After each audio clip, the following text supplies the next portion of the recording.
Hi guys, welcome back to our YouTube channel. So in this tutorial, we're gonna learn how can we highlight the cursor in the video that we have imported or recorded in this Camtasia.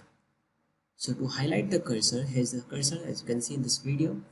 So to highlight it, what we have to do is we'll just select the video and then we'll click on this cursor effects. Just click on that.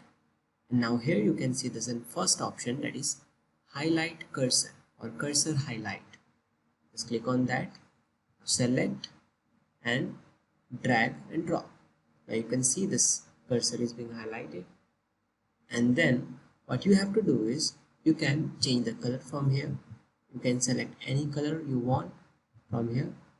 You can get any shade of the color you want, or you can use this dropper to select the color from this video or anywhere. Okay.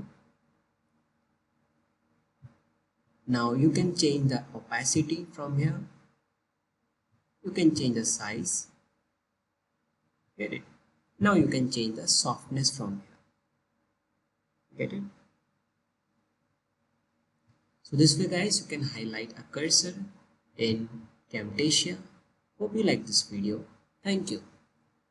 If you really like the content, then please like the video and please subscribe to see more videos like this. And you can visit mahagurus.com to see lots of other software courses. Thank you.